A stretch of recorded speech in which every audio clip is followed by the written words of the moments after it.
Right now on the National Weather Desk. That thing is huge! Look at the size! Another round of powerful and destructive tornadoes, this time in Michigan and Ohio. Homes and buildings leveled. We have team coverage showing the damage and the cleanup. It's going to take weeks and months to try to get back to a semblance of normal. Plus, 56 million people across the country are at risk of seeing more severe weather today. We'll also take you back to Oklahoma, one day after powerful tornadoes devastated communities there. I've never been that screwed in my life. Would you know what to do if a tornado struck where you live? To hear some reminders about where the best places to shelter are. New concerns about the Earth's rising temperatures and how the weather is impacting this year's morel mushroom season. The conditions required for morels to grow are extremely sensitive to soil conditions and temperatures. From our nation's capital, this is the National Weather Desk. Good morning and welcome to the National Weather Desk. I'm meteorologist Steve Rudin from WJLA in Washington, D.C. Over a dozen tornadoes reported in Michigan, Indiana, and Ohio last night, damaging hundreds of homes and buildings. Much of the damage at a mobile home park near Kalamazoo. Twisting winds lifted many into the air and carried some away. Up to 20 people may have been injured, none seriously. That thing is huge! Look at the size! Holy crap! Oh my goodness! That is the craziest thing I've ever went through. And I found Wow, it. this video taken in Spring Creek, about 20 miles south of that mobile home park. The area is not populated very much, so no reports of any significant damage or injuries. Several viewers captured tornadoes on camera. Check this out. The twister is well defined, but if you listen in the distance, you can hear the sirens running for the warning.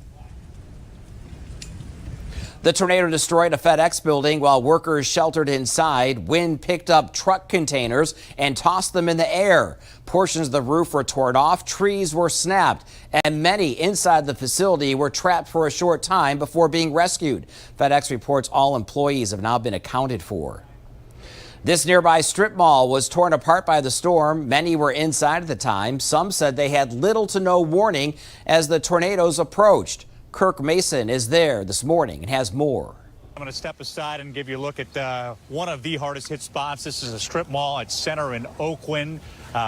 Pizza Hut destroyed, a vape place next to it, several other businesses badly damaged. It's remarkable because there's buildings all around this that appear to not be damaged at all, but this strip mall hit hard. Center Avenue is blocked off once you get west of here from Oakland West. It's blocked off because there's a lot of damage on the road there. Just want to get to some new information quickly that I learned a few minutes ago from the head of Kalamazoo County Emergency Management, saying there are 16 injuries across the county total. There were 8 in Portage that we learned about, but 16 total. None of them serious, no fatalities. Again, they have to get out today and assess things with the daylight up. But the returns, early returns on injuries and no fatalities, very promising. So that's the good news as we wake up this morning. The bad news, you can see the damage. And in some cases, it's going to take weeks and months to try to get back to a semblance of normal. Possible tornadoes also caused significant damage near Dayton, Ohio. Powerful winds brought down trees and power lines, many landing on homes. Local sheriff's office reports widespread damage in the town of Greenville. This was like after the storm hit. And then it turned like a yellow. And then it just came out of nowhere. We started hearing just a little bit of hail. We heard branches start busting everywhere. Let's check in with Melina Brown surveying the damage in Greenville this morning. Look at this tree. You can see the roots coming out the bottom of the tree. This is so deep. It is completely uprooted up out of the ground. This is a huge tree, guys. And then you can see here behind me, another tree with the branch down. And if we look back through this area, it's just a ton of damage to these trees. They're broken off, and it's quite sad to see, but these can be replanted. We can have new trees, but what's really important is we know people aren't hurt this morning. There's no loss of life. And I know a lot of people were wanting us to check in about the peacocks. There's 2 different locations for the peacocks here in Greenville. Let's take a peek back at these beautiful, beautiful peacocks. This tree is leaning up against their enclosure but they are perfectly okay. It looks like they're a little shy. They're heading back inside. And that we do know that the National Weather Service will also be out here today to take a look at what we're seeing and get on the ground here so that they can determine what kind, if a tornado went through here, and the strength of it. Illinois was also impacted by some severe weather. Strong winds brought down this livestock barn Tuesday afternoon. It happened near the town of Harvard, northwest of Chicago. The two-story barn was reduced to nearly nothing. Most of the animals survived. Firefighters rescued goats and ducks and a cow. Thankfully, there were no human injuries. Another batch of dangerous weather is on the way today, anywhere between Dallas and the Northeast. The greatest risk of 4 out of 5 is in the area highlighted in red. This includes Nashville, Tennessee. The area in orange, including Memphis, St. Louis, and Louisville, is under an enhanced risk or a level 3 out of 5. Tornadoes, large to giant hail, and significant damaging winds are all possible. Be sure to stay weather alert if you live in these areas.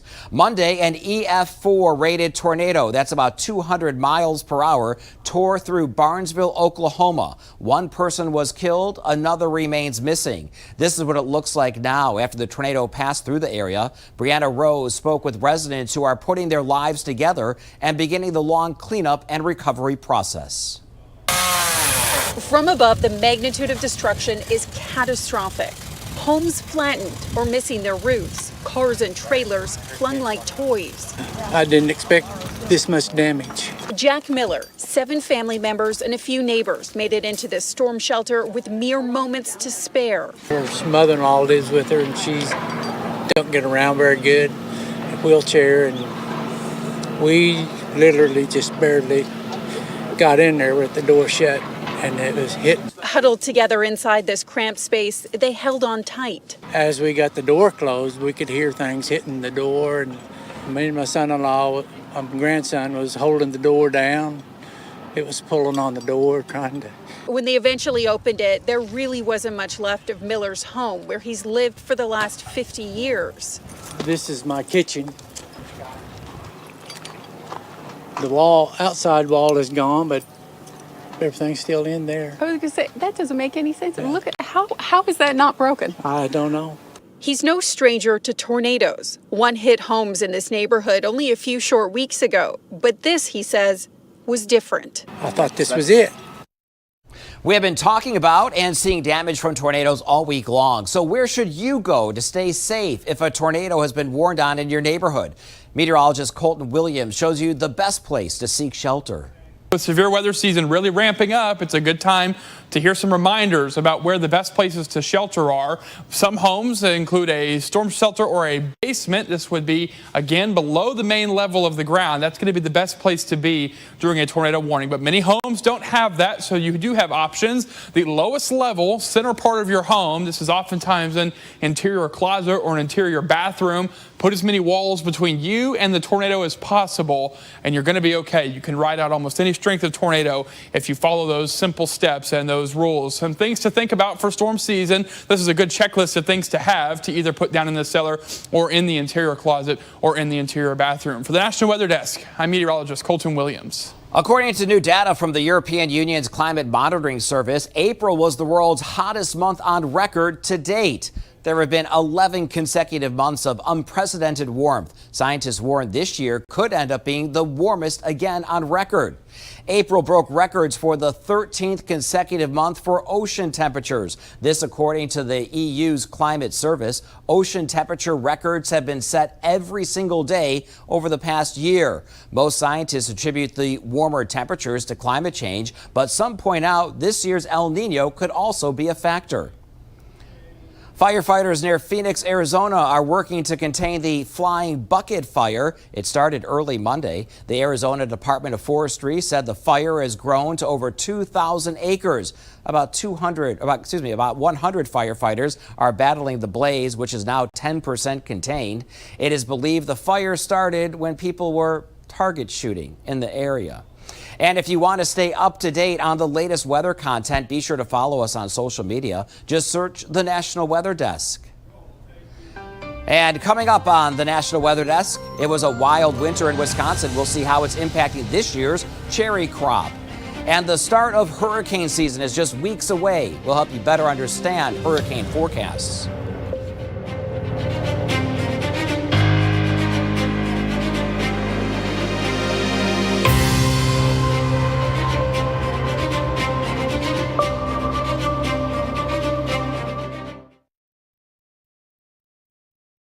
I'm meteorologist Charlie Lopresti with a look at the Northeast. Check out this wide range of temperatures on the way for this afternoon. Parts of New England will stay in the 50s and 60s, but a good chunk of New York and northern New Jersey will warm well into the 70s and even some 80s. What's happening, we have a round of rain moving through this morning, mostly in New England. That's about 9 o'clock in the morning.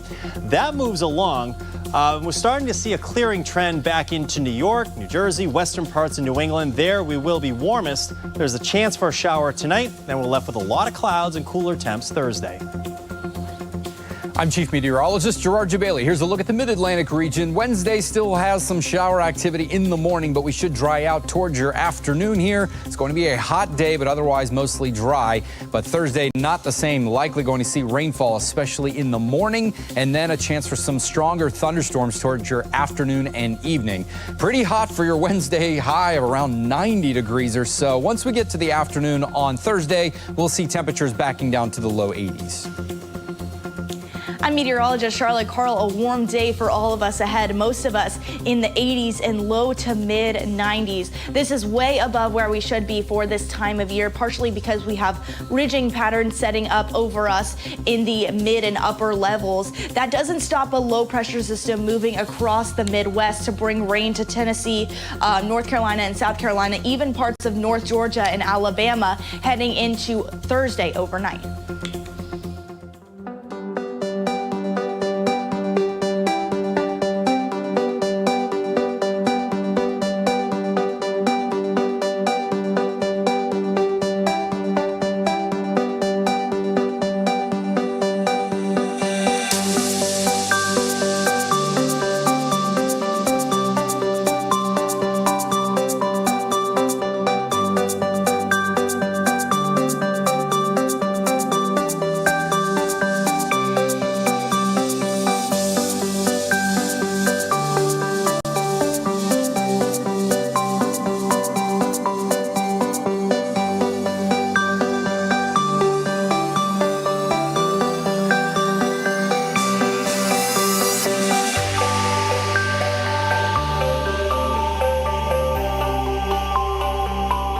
You are watching the National Weather Desk.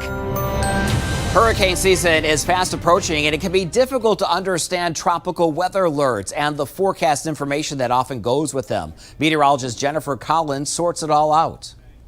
Most tropical systems begin as tropical waves over open waters of the Atlantic. And for tropical storm or hurricane to form, you need warm water, low wind shear, moisture, and an unstable atmosphere. Now, once a storm develops and a maximum wind speed gets over 74 miles per hour, it's then designated as a hurricane. Let's talk about the Saffir-Simpson scale and how hurricanes are rated based on the maximum wind speeds. Categories go from 1 to 5, and a major hurricane is a category 3 or higher. Now, every system is different and can bring the threat of storm surge, damaging wind, flooding, and tornadoes.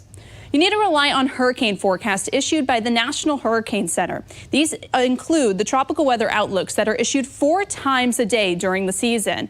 These outlooks are different from the official forecast cone, as they are used to identify areas that are favorable for potential tropical formation. Now, the most important product issued by the National Hurricane Center is the official forecast cone. This represents the probable check of the center of a tropical cyclone. Remember that impacts can be felt hundreds of miles from the middle of a storm, so don't focus on the exact center of a hurricane cone. The Climate Prediction Center, part of NOAA, is predicting a very hot summer for parts of the United States. But what about autumn? The new September through November outlook was recently released. Theron Zahn has more. You may have heard that the National Weather Service is expecting the likelihood of above normal temperatures for much of the United States this summer. But what about fall? Well, this is the newest seasonal temperature outlook from the Climate Prediction Center for September, October, and November. And as you can see, those above normal temperatures, they expect to continue on into the months of fall. Will we at least get some precipitation? Well, the seasonal precipitation outlook doesn't look much better. Still below normal precipitation in much of the Southwest and parts of Texas. So after a long, hot summer, it is likely that we're going to continue to stay dry into fall. While the famous Washington, D.C. cherry blossoms came early this year and now long gone, it may seem a little early to find white petals on display in parts of northeast Wisconsin, especially on Door County tart cherry trees. This is the view captured Monday morning at Melody Cherry Farm near Forestville, Wisconsin. Eric Peterson has more. Some may say it's a sea of white as far as the eye can see. What they call it is first white, and you can see the tips are just starting to open a little. That probably was a week ago already. Melody Cherry Farm owner Tom Selvik says the growing season at this 40-acre parcel north of Forestville is a little ahead of schedule. He says blossoms really started to open on Friday. It was pretty mild winter. And did that have an impact on the trees at all, or are they okay? Not that I can tell, not that I can tell. So we were a little worried in February. We were getting some real warm stuff, but those are one of those things you can't do anything about it. The cherry trees at this orchard share the space with dandelions. Selvik says bees help the pollination process. Well, everything I've always known was they're attracted to the color yellow, and it's the first thing that blooms in the spring, and there's way more nectar in those blossoms, so if they come in for the dandelions, they're going up to the blossoms. Selvik says he plans to cut the dandelions and grass next week. He says he hopes it's a good cherry crop, which is expected in about 60 days. This is one of the farthest south orchards, so as you start creeping up farther north in Door County, it's a little cooler, but they're not that far behind, so I'm guessing they're showing white now too. Warm springtime temperatures bring flowers and cherry blossoms and something else, morel mushrooms. However, in Iowa, recent weather is impacting the season. Meteorologist Garrett Hyde has more. The conditions required for morels to grow are extremely sensitive to soil conditions and temperatures, leading to the vast majority of them to be picked by hand. Also, the season to harvest them is extremely short, usually starting in early April and lasting through late May. On top of that, due to drought conditions and the derecho, finding morels here in Iowa has been a little bit more difficult as of late. The derecho really did change the landscape for a lot of areas that were hit. I heard numbers that we had lost up to 65% of our canopy just in the Linn County areas. That's going to dramatically affect some of these areas that produce years after years after years. However, there's been some positive trends this year thanks to a warm winter and the recent rainfall. I think we've kind of got a recovery stage going on. So people are finding them, and they're finding a lot of them right now. It's starting to come on. Prime time is happening in the southern part of the state, and they are finding pounds of mushrooms. Ominous clouds like these were spotted over Kentucky on Monday. They are known as shelf clouds. Meteorologist Tara Blake takes a look on Instagram to explain how they form. Kentucky this morning. These incredible shots were sent in by Clifton Dowers of a shelf cloud. This looks like a long line of storms that are spanning the horizon. But again, it's just a cloud. Now, it is associated with gusty winds and it's followed up by heavy rain, but it's not severe. If it would be severe, it would be a lot smaller. That would be a wall cloud and it would have a rotating base. This just looks scary and quite beautiful too, right? Right. Hey, sometimes clouds can be ominous, but some clouds help create amazingly beautiful sunsets. Meteorologist Will Henney has more. Hey there, everybody. If you can't tell by the hue on my face, I'm outside of our station here in Kalamazoo. Check out the sunset behind me right now. It is just amazing on the western sky right now. Cirrus clouds, those wispy high-level clouds, are made up of tiny little ice crystals. Because they're so high up in the atmosphere, the sun, it's about 15 minutes over the horizon. So technically sunset was about 15 minutes ago, but it's going to take a while for those to kind of lose their color. The reason for that is because the sun rays, while over the horizon, they're still hitting really high in the sky. Those sun rays are also traveling through more of the atmosphere. As that sun gets lower and lower, it's almost like parallel with the Earth's surface, if that makes sense.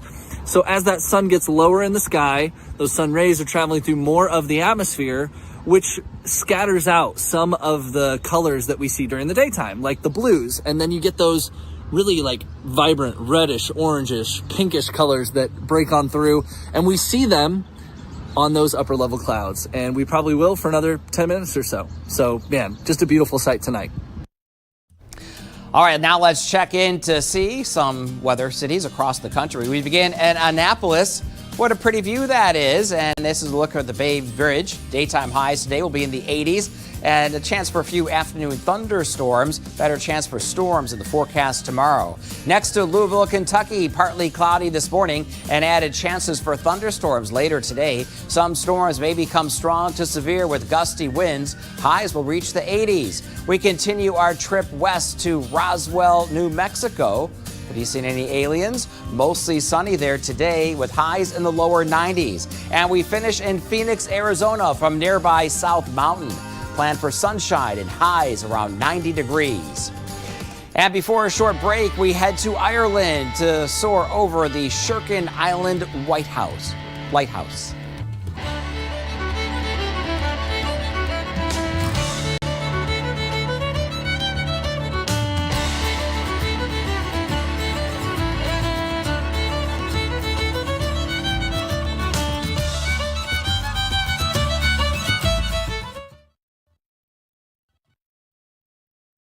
Good Wednesday morning, everyone. I'm meteorologist Andrew Buck-Michael, expecting more strong to severe storms across the Ohio Valley as we head through the day today.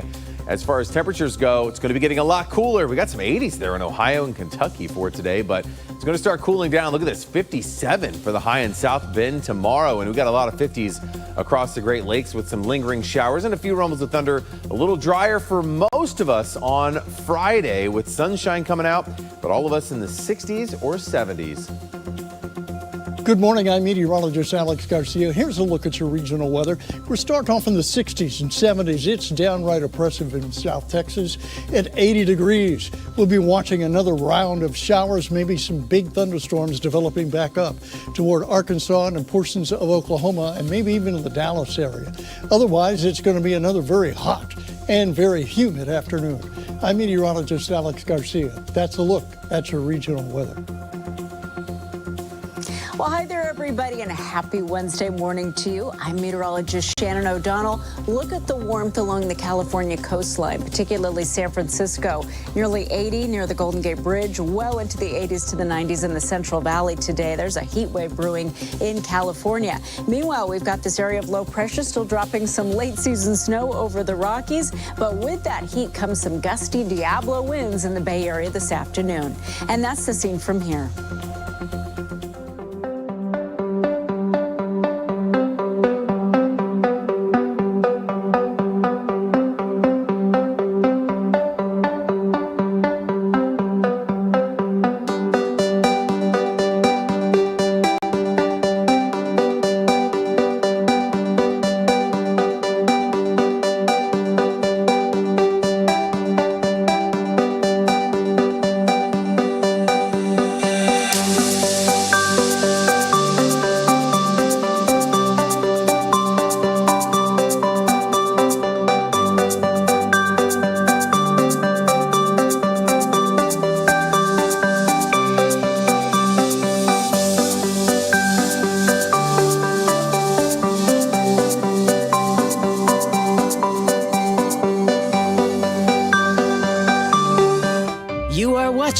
The National Weather Desk. Severe thunderstorms have been popping up all across the country for the past several weeks. Meteorologist Kit Alexander explains how they form this time of year. As summer quickly approaches, there is something else that comes along with the warmer temperatures: the risk for thunderstorms. According to the National Weather Service, there are about 100,000 storms that occur in the United States every year, and about 10% of these reach severe limits. For a thunderstorm to form, there are three basic ingredients needed: rising unstable air, moisture, and a lifting mechanism. As the sun heats the ground, it also warms the air above it. If the air is forced to rise, it transfers heat and water vapor from the surface of the earth to the upper levels of the atmosphere, where water vapor can condense and form clouds. If the clouds continue to grow upward, where the temperature is below freezing, thunderstorms can form. And of course, thunderstorms can vary in severity. As always, remember to heed all warnings issued by the National Weather Service. Are you looking for more great weather content? Be sure to check us out on social media. You can find us at all your favorite platforms. Just search the National Weather Desk. We're back right after this.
Thank you so much for looking in this morning. I'm glad you were able to join me. I'm meteorologist Steve Rudin from WJLA in Washington, D.C. I'll see you back here tomorrow. Good day.